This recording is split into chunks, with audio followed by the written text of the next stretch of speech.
Good afternoon. Today is the 14th of April, and I didn't particularly want to have to make a video about this topic, but I feel I really should now, because it's been going on for a couple of weeks now, and that is that why is everybody driving so fast if we're supposed to be on lockdown?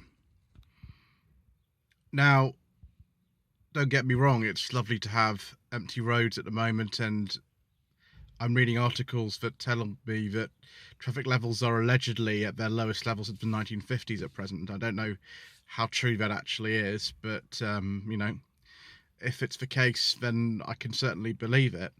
But some people are not really being responsible about this, and I've read from more than one source. The RAC website, for example, is the first source I saw this in, and today there's an article, Auto Express, that I'll link to in the description below, which is talking about the fact that there are a lot of absolute idiots out there who are really just not being really the sort of person you should be at this time, being responsible and, following government advice and driving only when necessary and essential, and just thinking that they can go on a racetrack and, no one's going to be affected by them treating a motorway as their own private place to test the top speed of their car. I'll just, read through some little bits here. In Surrey, one driver was caught 130 miles an hour on the M25 and said, if I thought the faster I went, the less chance I would catch coronavirus. Whereas in London, there was a driver apprehended at 134 miles an hour in a 40. I mean, it just sort of goes on like this. Two drivers were caught doing 80 miles an hour on a 40 mile an hour road. Another driver caught doing 142 miles an hour. Average speed and 20 limits of 37 miles an hour. I think there's a really simple conclusion to come to this. If you're an idiot and you go out, you drive too fast, whether or not you're on an errand for someone else or not, who's in lockdown or something like that, which is one of the legitimate excuses for being on a road at the moment, then you're really putting your own life at risk in any case, just generally. But if something happens to you, then you could be taking up emergency care that could be used for someone else who's got the virus. And isn't that the reason why we're on lockdown anyway at the moment? The reason why people are on furlough, the reason why I can't do any reviews at the moment? Aren't these the reasons why, we're being told to stay at home and follow all these procedures? And if there's a few people, and it's a minority, it's not the majority of people, out being complete idiots and, not following the rules, then it'll just presumably, if everybody does this, it would just prolong this whole lockdown period, everyone else. I don't think I'm a fan of people being this irresponsible, and I'm sure that a lot of you aren't either. More stories from this article are driver caught at 98 miles an hour in a 50 zone. Greater Manchester Police apprehended a motorist 128 miles an hour. Both of them obviously are going to court, which is what generally happens if you're being silly.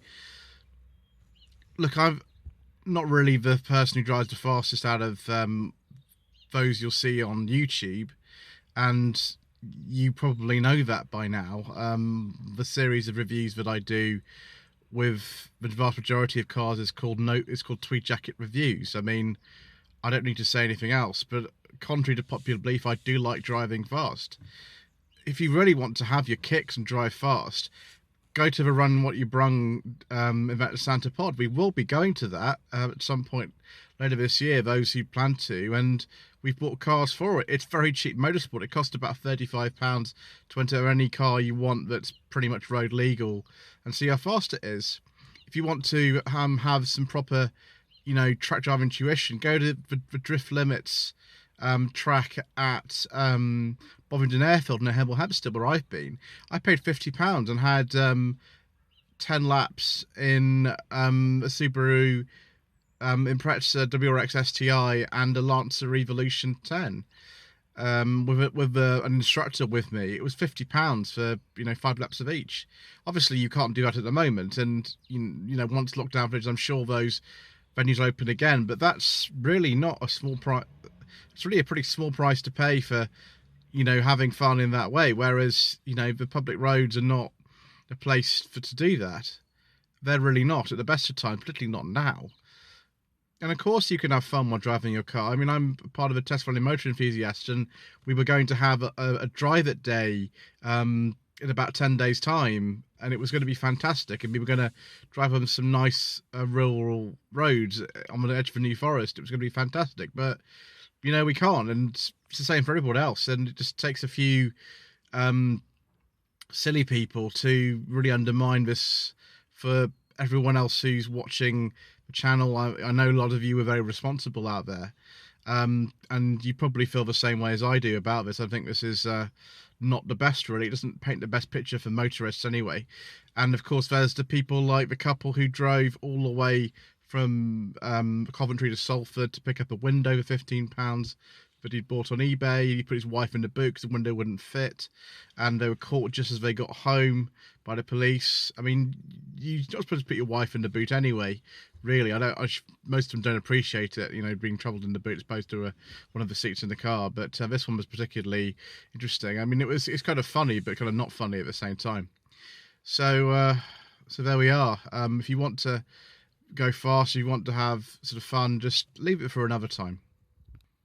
Anyway, that's enough about that for today. I'm sure you all got the message. I'm sure you've got plenty to say, so please put your comments down below about this. Please don't forget to like this video, subscribe to the channel if you haven't already done so. We will be getting back to cars on television tomorrow. Got plenty of series to cover. Thank you to all of those who've been watching that. I do appreciate it. And don't forget to visit my Facebook page, facebook.com/Lloyd Vehicle Consulting. And of course, I'm on Instagram too. You'll just find me by searching for Lloyd Vehicle Consulting on there. Thank you ever so much indeed for watching.